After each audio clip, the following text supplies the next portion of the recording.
हाँ परी बेटा मैं पढ़ा रहा हूँ, अभी मैं पढ़ा रहा हूँ, ठीक है, मैं फिर से बात करता हूँ आधे घंटे में।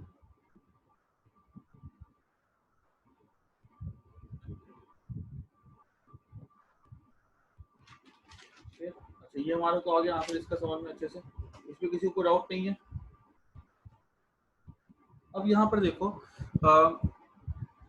कि देखो पोटेंशियल वाला कंसेप्ट सबका क्लियर होना चाहिए, बिकॉज मैंने लगभग 6-7 समाज जो भी किए सब एक ही लेवल पे एक ही कंसेप्ट पे चल रहे हैं कि potential inside a sphere is constant and that is equal to K Q by R. ठीक है, और बाहर अगर होता है तो उसके लिए हम लोग रेडियस नहीं लेते, उसके लिए हम लोग डिस्टेंस को काउंट करते हैं। यहाँ क्यू के लिए हमने डिस्टेंस टू आर लिया, इस शेल के लिए हमने डिस्टेंस टू आर लिया, इस सरफेस के लिए हमने डिस्टेंस टू आर लिया, लेकिन जब इस सरफेस की बात आती है तो ये अंदर में, तो यहाँ पे हम इसका 6q का रेडियस लेते हैं, रेडियस कितना है इसका 4 है। क्लियर, तो ये हमको ऐसे समझ में इसको अच्छे से आना चाहिए। क्लियर, इसको मैं रेस कर देता हूँ।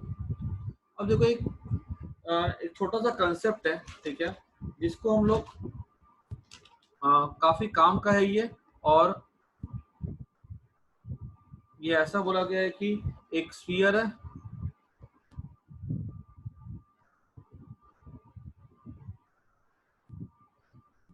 ठीक है, दूसरा स्फीयर है, इसका जो रेडियस है ना अंदर का, इसका रेडियस है r1,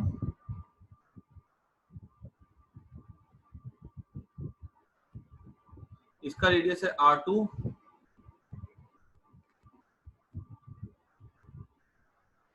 एक का रेडियस r1 है, एक का रेडियस r2 है। बोला कि ना इसको चार्ज दिया गया है q1, इसके पास चार्ज है q2। क्लियर, बोला गया ना कि इसको बाद में कनेक्ट कर दिया गया, ये अंदर हॉलो है, ठीक है, कुछ नहीं अंदर, ये एक स्फीयर है दूसरा स्फीयर, ठीक है। अब अंदर में क्या किया गया, इसको इससे कनेक्ट कर दिया गया ऐसे। तो पूछा गया हमसे कि बताओ यहाँ पे जब कनेक्ट करेंगे हम लोग इसको इस तरह से, तो इसमें फाइनल चार्ज क्या होगा। तो फाइनल चार्ज क्या होगा, तो इसमें मान लो चार्ज माइनस क्यू हो जाता है, इसमें चार्ज हो जाता है प्लस क्यू।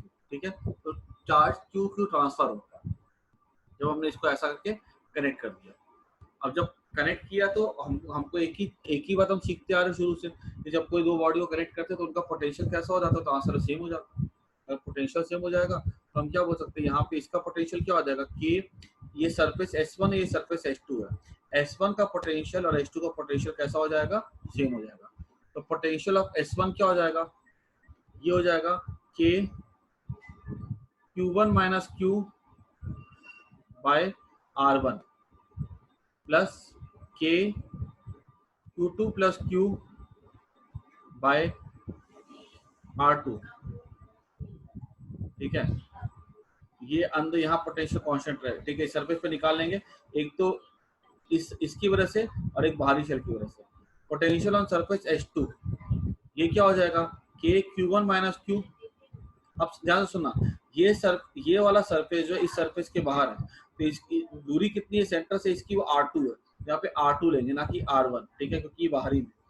और यहाँ पर जो H2 पे जो पोटेंशियल होगा खुद इसी सरफेस की वजह से क्या हो जाएगा, ये हो जाएगा के Q2 plus Q bye R2। अब देखो तो ये दोनों की वैल्यू कैसी होगी, तो आंसर दोनों की वैल्यू सेम होगी, बिकॉज कनेक्टेड है ना, जैसे कनेक्ट करेंगे दोनों का पोटेंशियल सेम हो जाएगा। जब इक्वल करेंगे क्लियरली देख सकते हो ये वाला पार्ट और ये वाला पार्ट कैंसिल हो जाएगा। तो अगर मैं इसको लिखूं ना ऐसे, K Q1 minus Q by R1 equals to K Q1 minus Q bye R2। Equal करेंगे ना तो यहाँ पे ये चीज आएगी, यहाँ पे ये चीज आएगी, दोनों कट जाएगी,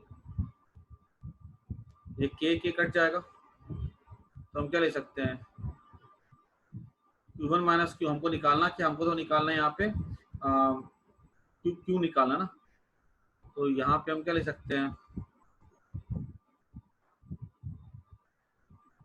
Q1 R2 minus Q R2, तो Q1 R1 minus Q R1। दो Q1 Q R2 Q1 R1 है हमें क्या निकालना है, Q1। तो Q1 को बना दो सब्जेक्ट, Q1 क्या हो जाएगा, R2 माइनस R1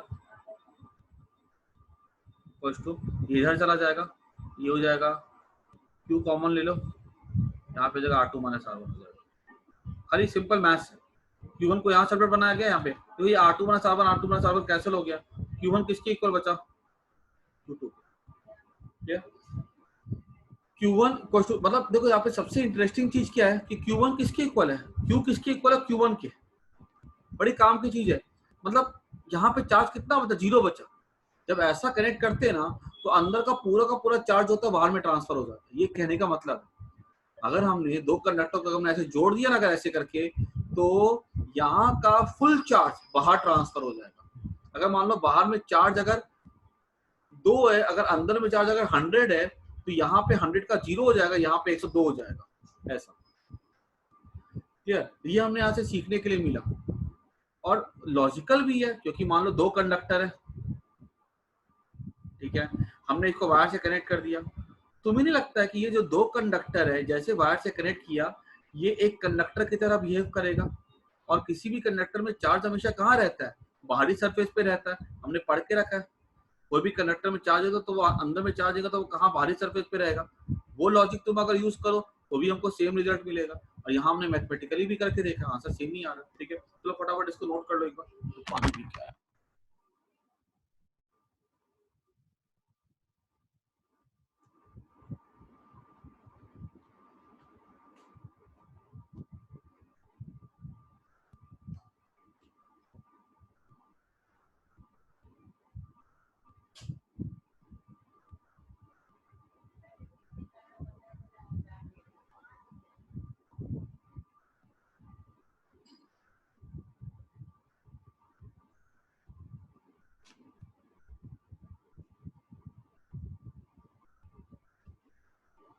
उसके बाद देखो, तो इसको नोट कर लेना that in the given figure the charge always, the full charge moves from inner conductor to outer conductor, हमेशा ऐसा ही होता है।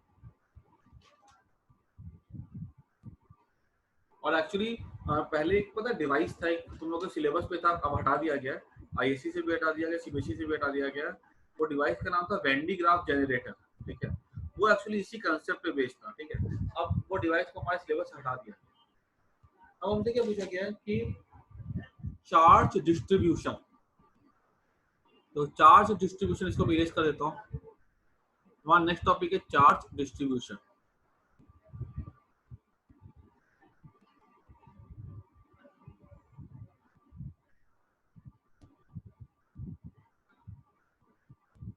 कैसे होता है चार्ज डिस्ट्रीब्यूशन, जरा देखो।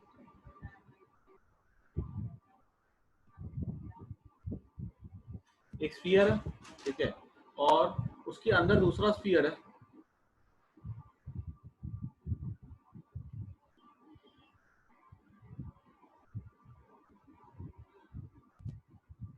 ठीक है, और क्या बोला गया है कि यहाँ पे चार्ज दिया गया 2Q, ठीक है, इसको सप्लाई किया गया है, और इसको सप्लाई किया गया चार्ज 4Q, ठीक है।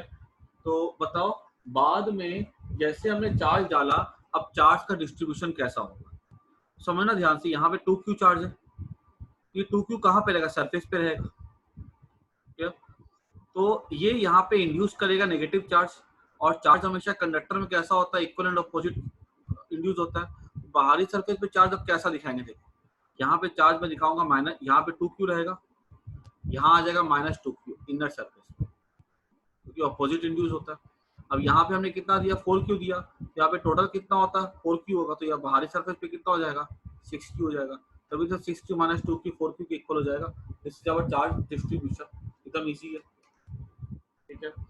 इसी तरह का एक सवाल और ले लेते हैं, एकदम आसान है, कोई कुछ ज्यादा दिक्कत नहीं होगी समझने में। खाली charge equal and opposite use होता है, बस वो ध्यान रखना। लगे स्फीयर है, ठीक है, उसके बाद दूसरा स्फीयर है,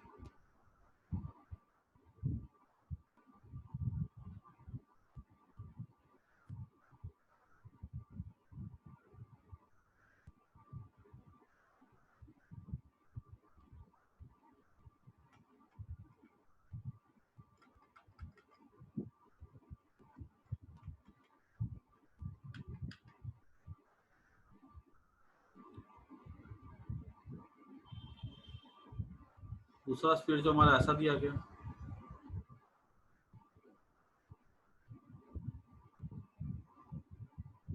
ठीक है, और हमारे पास एक तीसरा स्क्वायर भी है,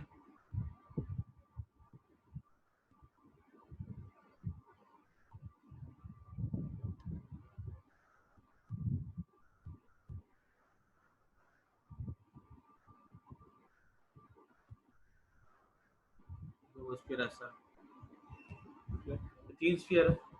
अब क्या बोला गया कि इसमें जो चार्ज दिया गया ना सेंटर, ये थोड़ा अब यही सवाल का एक्सटेंडेड वर्जन है ये। अगर सेंटर पे जो चार्ज है ना वो क्यू है, क्लियर। बाहरी सरफेस पे जो चार्ज दिया गया है वो हमें दिया गया -2q शुरू में। इसके बाहरी जो सरफेस है ना उसमें हमें चार्ज दे दिया गया है क्या कहते हैं -2q, यहाँ भी दिया गया। और आउटर मोस्ट सरफेस पे जो चार्ज है ना वो हमको दिया गया 6q, ये दिया गया इनिशियली। तो बताओ जब चार्ज रीडिस्ट्रीब्यूट होगा तो चार्ज का डिस्ट्रीब्यूशन किस तरह से होगा, जरा मुझे लिख के बताओ तो। देखो तो यहाँ पे चार्ज कितना होगा इस सरफेस पे, ठीक है, इस सरफेस पे, इस सरफेस पे, इस सरफेस पे, इस सरफेस पे, 1 2 3 4 5, आंसर लिखो जल्दी से।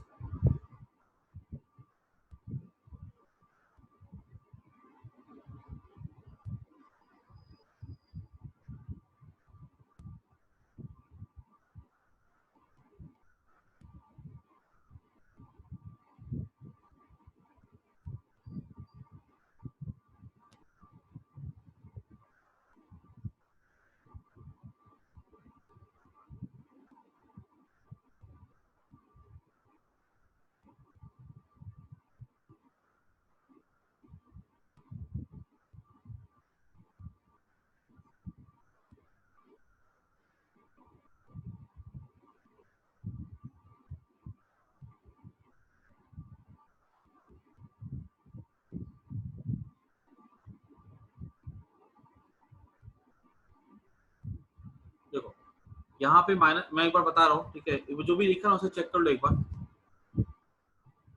यहाँ पे क्या है -2q है, यहाँ तो बाहर तो -2q बचेगा, ये यहाँ पे क्या इंड्यूस करेगा +2q करेगा। इसको चार्ज हमने कितना दिया था -2q दिया था, तो इस पर नेट चार्ज क्या होगा -2q होगा। -2q मतलब बाहर में कितना होगा -4q होगा ना, तभी तो -4 + 2 कितना हो जाएगा -2q हो जाएगा। अभी -4q यहाँ पे कितना इंड्यूस करेगा 4q करेगा, ठीक है।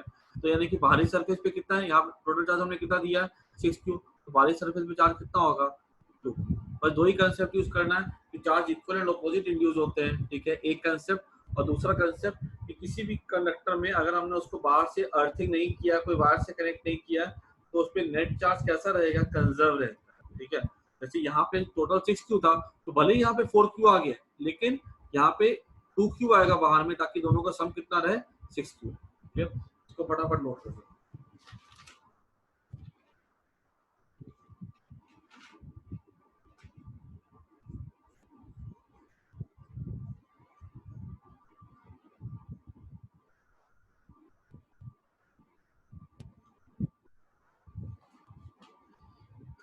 क्लियर होगी बात?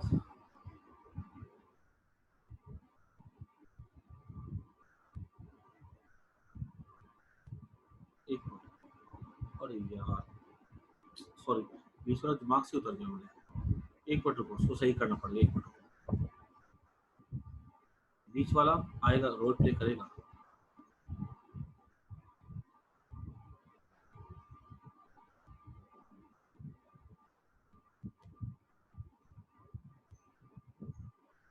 20 वाला कुछ इंड्यूस करेगा करेगा वो 20 वाला।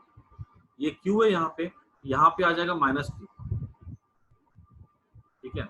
ये यहाँ पे था क्यू, यहाँ पे आएगा -q, इसके पास -2q है, तो बाहर में आ जाएगा -3q, बाहर में आएगा -3, बाहर में आएगा ये यहाँ -q होगा, यहाँ -2q है, -2q है, तो यहाँ पे हो जाएगा -q हो जाएगा।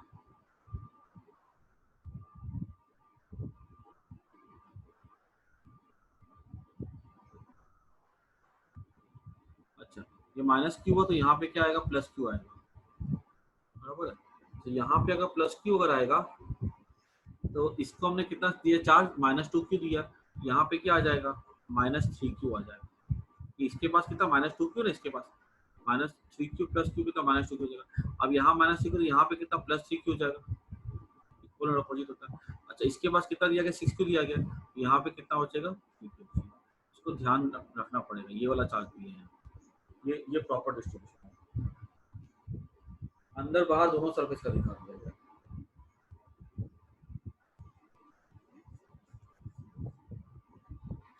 हमारा एक जो टॉपिक है ना, इलेक्ट्रिक पोटेंशियल टॉपिक, ये पूरा का पूरा खत्म हो चुका हुआ है, ठीक है। इसमें हमको आगे कुछ पढ़ना नहीं है, हमने जितना भी पढ़ा ना वो इनफ है थ्योरी उसके लिए। एक टॉपिक हमको और पढ़ना है, इलेक्ट्रिक फील्ड की एनर्जी डेंसिटी, ठीक है। तो एनर्जी डेंसिटी जो है ना वो हम लोग पढ़ लेंगे आगे जा करके, कैपेसिटर में पढ़ेंगे, ठीक है।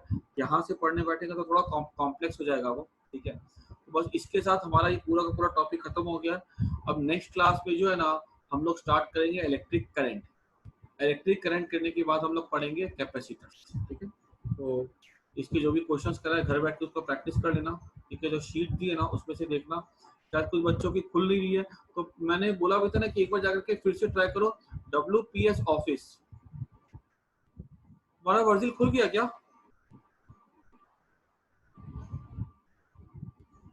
ठीक है, हाँ खुल गया ना, बहुत अच्छी बात है, ठीक है। तो ये वाला ऑफिस, क्योंकि देखो उसकी क्या है, उसकी जो फाइल्स है ना बहुत बड़ी बड़ी है, तो माइक्रोसॉफ्ट फाइल, माइक्रोसॉफ्ट जो होता है ना MS वर्ड वाला जो है वो खाली 2 MB तक की अलाउ करता है खुलना, ठीक है।